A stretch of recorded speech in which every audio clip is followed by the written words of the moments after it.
28મો પ્રશ્ન, નીચે પૈકી કોનો ઉપયોગ એન્ટીફ્રીઝ તરીકે થાય? એન્ટીફ્રીઝર કહેવાય, જામવા ન દે એના માટે. ઇથિલિન ગ્લાયકોલ વપરાય પેલામાં રેડિએટરમાં 20%, જેનાથી પાણી રાત્રે જામીન બરફ ન બની જાય, નહીં તો રેડિએટર ફાટી જાય. એ જવાબ. ચાલો પછી ક્રિટિકલ થિંકિંગ છેલ્લું. આજે બસ હમણાં ચેપ્ટર પૂરું થઈ જશે. પહેલો પ્રશ્ન, નીચે પૈકી કોણ ફિડલક્રાફ્ટ આલ્કાઇલેશન પ્રક્રિયા આપે છે? ઓપ્શન જો.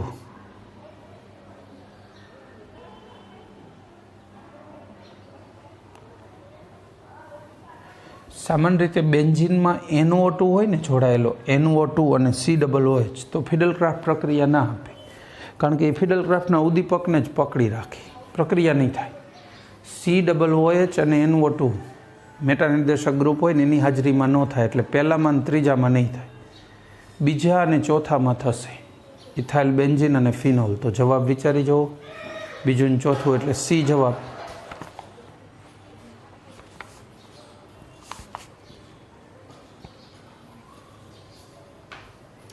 ચલો પછી બીજો પ્રશ્ન,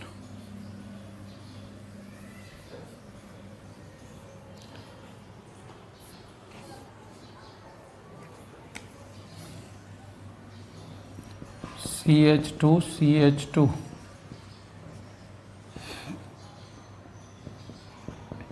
RMGI શું બનશે? જળ વિભાજન કરી જ નાખવાનું, કારણ કે આવી કોઈ નિપજ નથી. આ તૂટી જાય, R કાર્બન સાથે ને MgI છે એ O સાથે,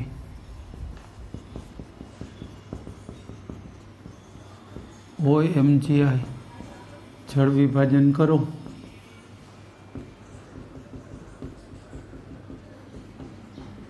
આલ્કોહોલ બની જાય, RCH2CH2OH. C જવાબ. C જવાબ આપણો.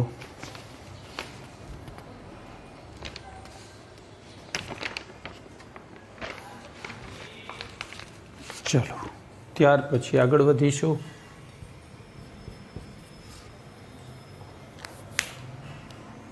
ત્રીજો પ્રશ્ન,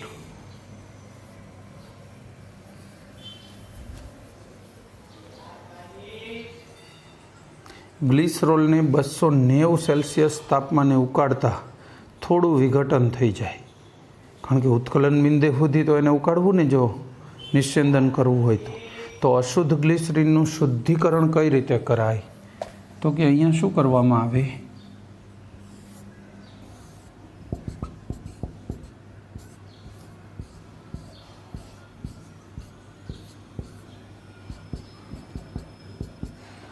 અહીંયા પાણી લીધું હોય, પાણી,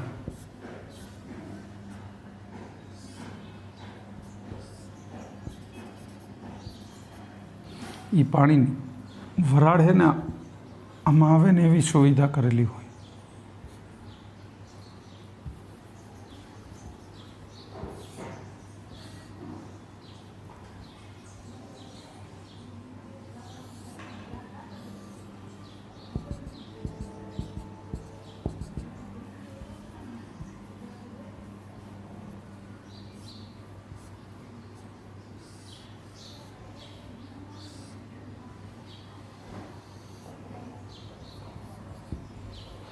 વરાળામાં આવે, આને ડૂબાડી દીધું હોય. અહીંયા શું લેવાનું છે? ગ્લિસરોલ.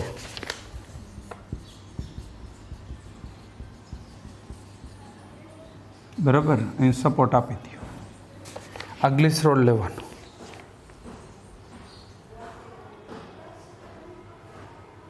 એટલે હવે એનું છે ને અહીંથી વરાળ લઈ લો,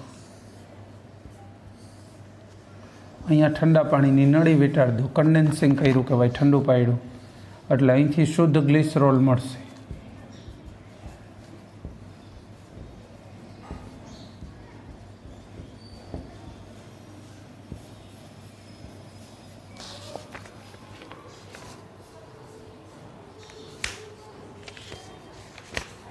$563 કેલ્વિન એનું ઉત્કલન બિંદુ છે, 290 સેલ્સિયસ. ત્યારે ઉકાળો તો વિઘટન થાય છે ને. હવે આવું કરો ને એટલે 453, 563ને બદલે ખાલી કેટલું થઈ ગયું 453. આ પાણીની વરાળામાં આવે, આ વરાળ ઉપર ચડે ને વરાળ હારે ગ્લિસરોલ આવે, અહીંયા 2 સ્તર બની જાય, ચિંતા નહીં. પણ આનું હવે વરાળ કયા તાપમાને બની? પાણીની સાથે 453. નીચા તાપમાને વરાળ બની ગઈ. 12 mm જેટલું પ્રેશર હોય આની અંદર, 12 mm, એટલે એટલા દબાણે આરામથી વરાળ બની નીકળે. અહીંયા પાણીને ગ્લિસરોલ છૂટા પડી જાય, બરાબર. એને પછી છૂટા પડવા આમ સરળ છે. જે પ્રશ્ન હતો એની અશુદ્ધિનો હતો એ નીકળી ગઈ. આપણો જવાબ રહેશે સી. આને સાદું સ્ટીમ નિસ્યંદન. અચ્છા, સ્ટીમમાં હજી પ્રોબ્લેમ છે. સ્ટીમ નિસ્યંદન જો કે આટલું બધું ડિગ્રી નીચું આપવું,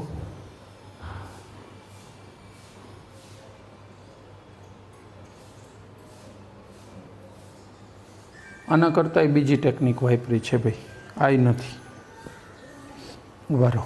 એના માટે આવી ટેકનિક છે.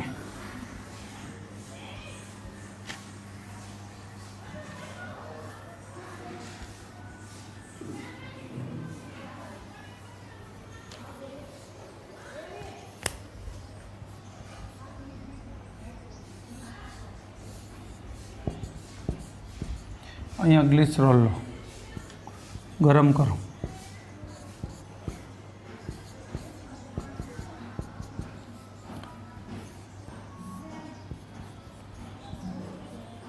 અહીંયા વેક્યુમ પંપ લાગેલો હોય, હવા ચૂસક પંપ. અહીંયા અર્ધપારગમ્ય પડદો હોય એટલે અણુ એમાં નહીં જાય. હવા ચૂસક પંપ હોય એટલે આ વરાળને ઉપર ચડવામાં આસાની રહે.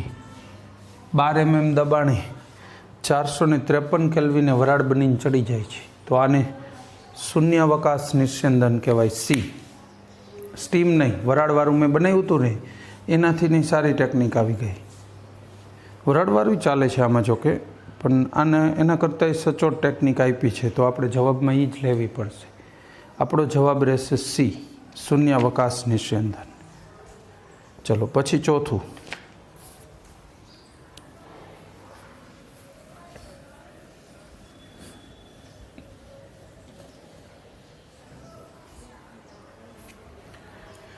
Phenol.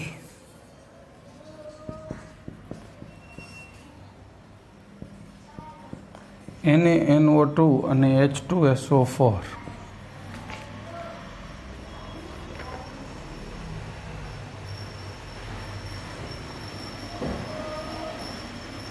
B H2O, C NaOH અને D.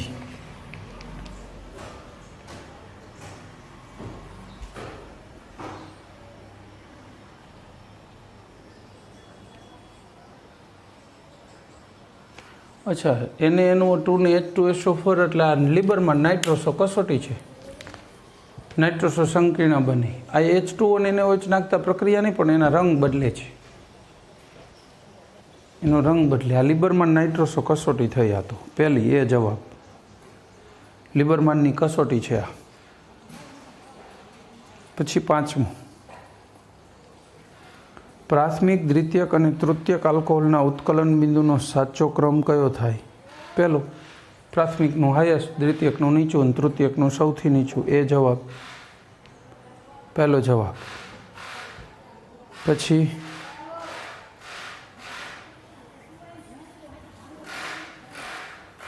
નેક્સ્ટ.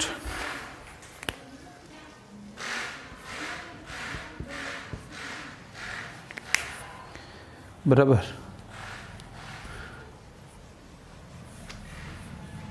છઠ્ઠો, મિથોક્સીબેન્ઝીનની HI સાથે પ્રક્રિયા કરતા કઈ નિપજ મળે? આ મિથોક્સીબેન્ઝીન. ચાલો,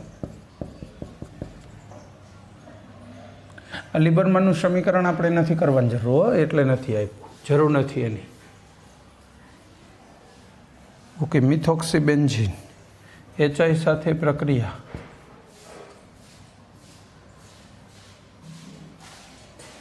ઓ તો અહીંયા આપણે કીધું છે બહુ મજબૂતાઈથી જોડાયેલ હોય, છૂટશે નહીં. ઓ તો ફરજિયાત એમનેમ રહેશે, તો H જ જોડાય અને CH3 આપણો જવાબ જોઈ લો, સી જવાબ. મિથાઇલ આયોડાઇડ ને ફિનોલ. પછી 7મું, ઇથિલિનની બેયર પ્રક્રિયક સાથે પ્રક્રિયા કરતા. બેયરનો પ્રક્રિયક એટલે KMnO4. KMnO4 હોય ને એ બેયરનો પ્રક્રિયક છે.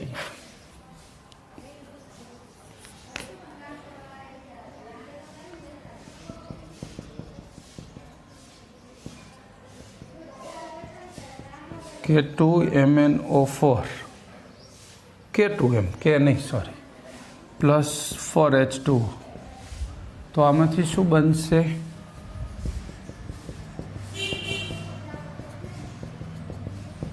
OH જોઈન્ટ થઈ જાય KMnO2 અને KOH. બરાબર. આ મિશ્રણ છે ને આ બેયરનો પ્રક્રિયક છે K2MnO4. સી જવાબ. ઇથિલિન ગ્લાયકોલ બને મુખ્ય નિપજ. પછી 8મું, આલ્કોહોલના નિર્જળીકરણ માટે નીચે પૈકી કયો વિકલ્પ સાચો થશે? આલ્કોહોલના નિર્જળીકરણમાં ત્રીજો, તૃતીયકનું ઝડપી નિર્જળીકરણ થાય પછી પ્રાથમિક. ત્રીજો જવાબ. 9મું, ઓક્સિરીન અથવા ઓક્સિરેન કહેવાય. ઓક્સિરેન.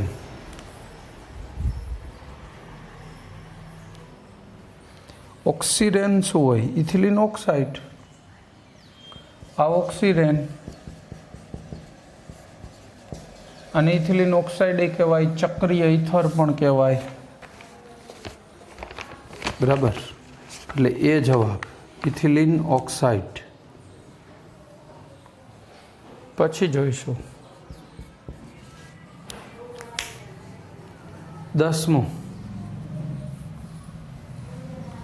નીચે પૈકી કયા પ્રક્રિયકો દ્વારા પ્રોપીનમાંથી પ્રોપેન વનોલ, આ પ્રોપીન. હવે આનું ડાયરેક્ટ જળ વિભાજન કરો ને તો અહીંયા OH આવે, 2 ઓલ બને. આપણે પ્રતિ માર્કોનિકોફના નિયમ મુજબ નિપજ જોઈ છે. OH અહીંયા જોડવો છે તો આની પ્રક્રિયા BH3 ટ્વાઇસ એટલે B2H6 ચાલે. બરાબર. CH3 CH2 CH2 thrice B. પછી આની પ્રક્રિયા H2O2 NaOH. OH માઇનસ લખ્યું હોય તો ચાલે પછી. બરાબર. એટલે CH3 CH2 CH2OH અને H3BO3 મળે. લો મળ્યો ને પ્રોપેન વનોલ. સી જવાબ. B2H6 અને H2O2 સી જવાબ. પછી 11મું, નીચે પૈકી કોના દ્વારા પ્રાથમિક, દ્વિતીયક અને તૃતીયક આલ્કોહોલને અલગ પાડી શકાય? બધાય. આ બધી આલ્કોહોલની જ કસોટી છે. ઓક્સિડેશન, લુકાસ, વિક્ટર મેયર, બધી જ. ડી જવાબ. પછી 12મો પ્રશ્ન, નીચે પૈકી કોનું હવામાં વેનેડિયમ પેન્ટોક્સાઇડની હાજરીમાં ઓક્સિડેશન કરીએ તો ફિનોલ મળે?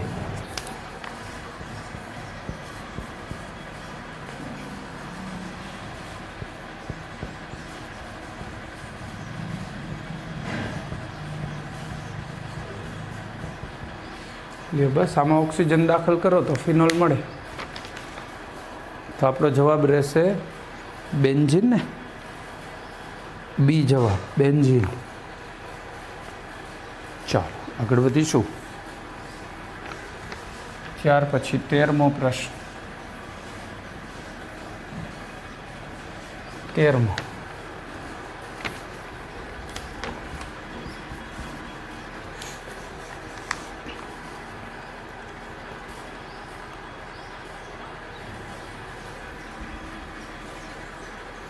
ઓર્થો અને પેરાનાઇટ્રોફિનોલનું 1:1 પ્રમાણ ધરાવતા મિશ્રણમાંથી બંનેને નીચે પૈકી કઈ પદ્ધતિથી અલગ કરી શકાય? નિસ્યંદન. બેયના ઉત્કલન બિંદુમાં સારો એવો તફાવત છે તો નિસ્યંદન ચાલે છે. બરાબર. તફાવત ના હોય ને તો નિસ્યંદન ન ચાલે. પછી 14મું, નીચે પૈકી કયું સંયોજન ફિનોલ અને ફિનોક્સાઇડ ફિનોલ અથવા ફિનોક્સાઇડ બનાવતું નથી? જો એમાં પહેલું શું છે? ક્લોરોબેન્ઝીન. ડાઉ પદ્ધતિમાં ફિનોલ બને ખરો? એને વચવાડી તો ફિનોલ બની જાય. હાલો બીજામાં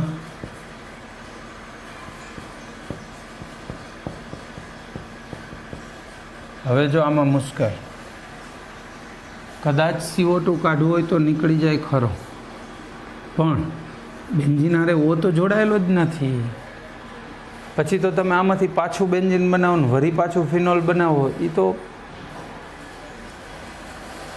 ચાલે ને. આપણે ડાયરેક્ટ આમાંથી ફિનોલ કે ફિનોક્સાઇડ મળવું છે. બાકી એવી રીતે તો કાર્બનિકમાં એક કાર્બન હોય એટલે બધું બને જે બનાવવું હોય. ત્રીજું શું છે? Diazonium salt.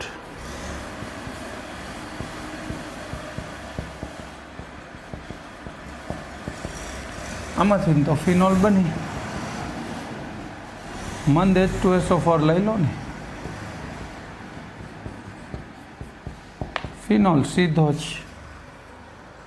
અને છેલ્લું શું છે?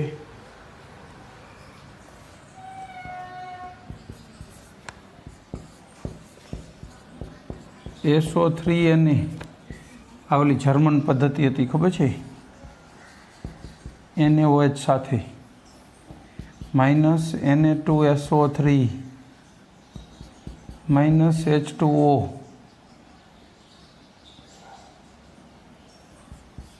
સોડિયમ ફિનોક્સાઇડ બની ગયો. જો તો પછી આમાંથી ફિનોલે બને કે આ ફિનોલ અથવા ફિનોક્સાઇડ કીધું હતું ને, તો આ ત્રણેય બનાવે છે. આ ડાયરેક્ટ સેમાઈથી નથી બનાવતો. આપણો જવાબ રહેશે બી, બેન્ઝોઇક એસિડ. પછી 15, ઇથરને લાંબો સમય સુધી હવામાં રાખો તો એમાંથી કયું સંયોજન બને?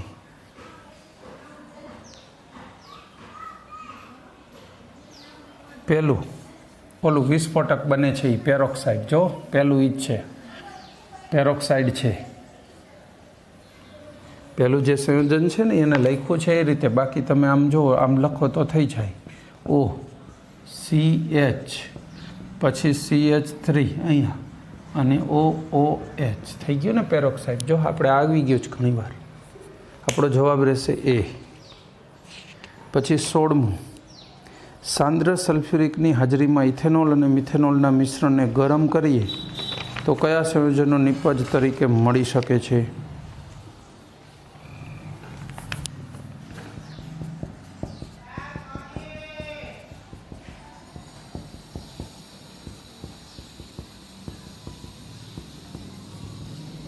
હવે આમાંથી ઇથર બને તો આવા નવા બે અણુ જોડાય એવો ઇથર બને, CH3O CH3.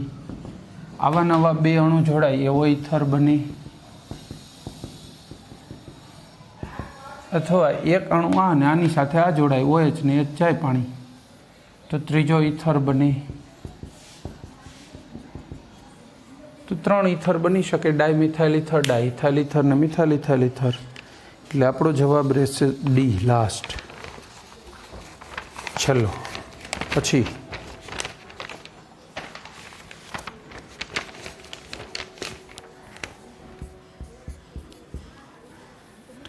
117,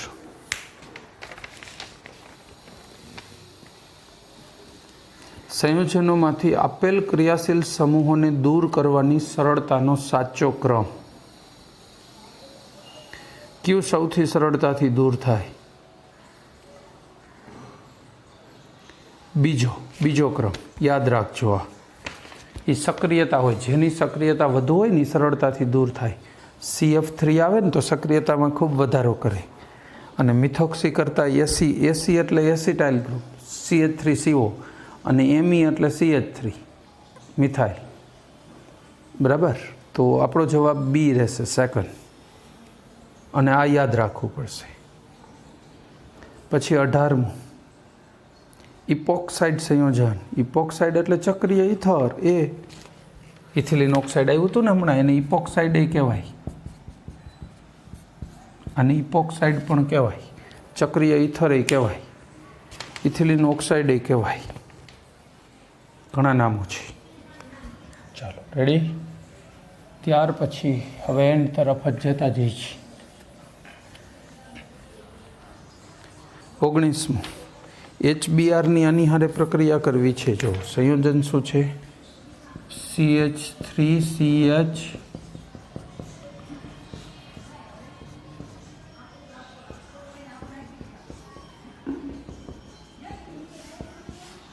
નિપજ શું મળશે એ કહો. ટૂંકમાં Br છે ને એ આ બાજુ જોડાય કે આ બાજુ, મેઇન વસ્તુ એ જ છે. બે હાઇડ્રોજન સરખા જ છે, તો માર્કોનિકોફના નિયમ મુજબ ક્યાં જોડાવવું જોઈએ?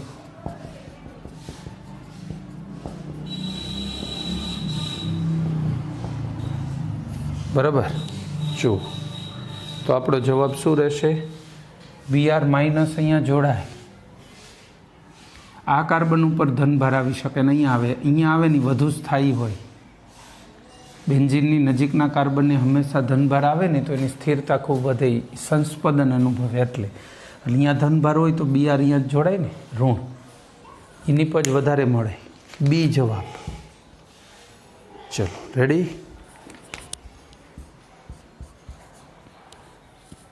પછી 20મો પ્રશ્ન. નીચે પૈકી કયા સંયોજનને અલ્કલાઇન KMnO4 સાથે ઉકાળીને એસિડીકરણ કરતાં બેન્ઝોઇક એસિડ મળતો નથી?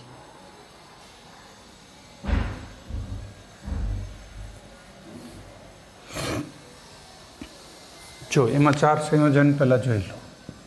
પહેલું શું છે? બેન્ઝાઇલ આલ્કોહોલ, પછી એસિટોફિનોલ, પછી એનિસોલ અને પછી ટોલ્યુઇન.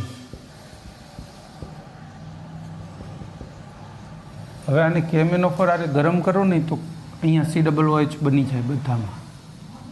આમ તો છે જ O, બેન્ઝીન આરે O જ છે, તો આમાં COOH કેવી રીતે બને? જે બનશે તો અહીંયા બને. આ તો O તો રીએ ને સીધો બેન્ઝીન આરે, એટલે આમાંથી બેન્ઝોઇક ન બને. આ સી જવાબ. કોઈ પણ સંજોગોમાં આમાંથી બને એવા ચાન્સ નથી. સી જવાબ.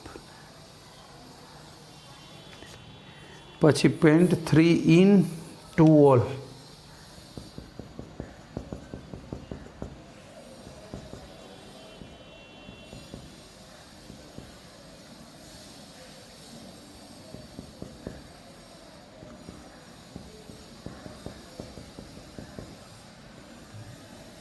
પેન્ટ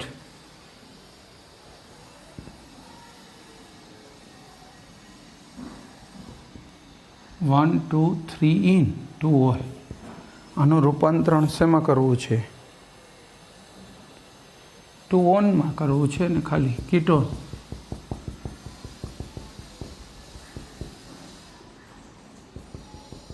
આ થવું છે આલ્કોહોલમાંથી કીટોન, પણ ડબલ બંધને અસર ન થવી જોઈએ. તો એવો પ્રક્રિયા કયો છે? C. Glacial acetic acid. Glacial એટલે સાંદ્ર, બરાબર. લિકર એમોનિયા એટલે એમોનિયા સાંદ્ર હોય. અહીંયા ગ્લેશિયલ એસેટિક એસિડ એટલે સાંદ્ર એસેટિક એસિડ. એમાં ઓગળેલો ક્રોમિક એનહાઇડ્રાઇડ ચાલે. સી જવાબ. ડબલ બંધને અસર નહીં થાય અને અહીંયા જ ખાલી ઓક્સિડેશન થશે. ચાલો પછી 22. આલ્કોહોલની H2SO4 સાથે પ્રક્રિયા કરતાં કયું સંયોજન મધ્યસ્થી બને?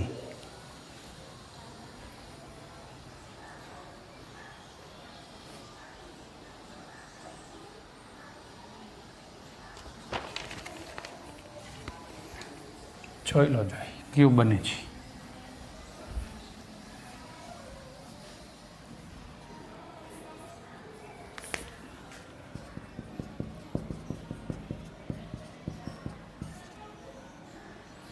H2SO4 ને આ એના ઇલેક્ટ્રોન આપીને Hને ખેંચી લે,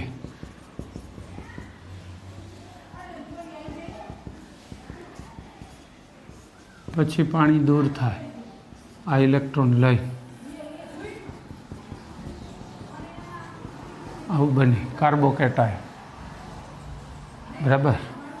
આપણને જવાબ મળી ગયો. જો આપણને જવાબ શું જોતો તો કયું મધ્યસ્થી સંયોજન મળે તો કાર્બોનિયમ આયન મળે.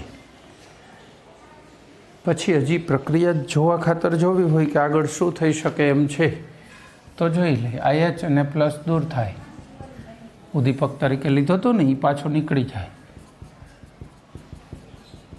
આ નિર્જલીકરણ થઈ ગયો. બરાબર છે. તો આ નિર્જલીકરણમાં પ્રક્રિયા કયો ઉપયોગી થયો? કાર્બોનિયમ આયન એ. રેડી? તો આપણો જવાબ છે એ. અને આ સાથે ચેપ્ટર પણ પૂરું. Thank you. જય હિન્દ.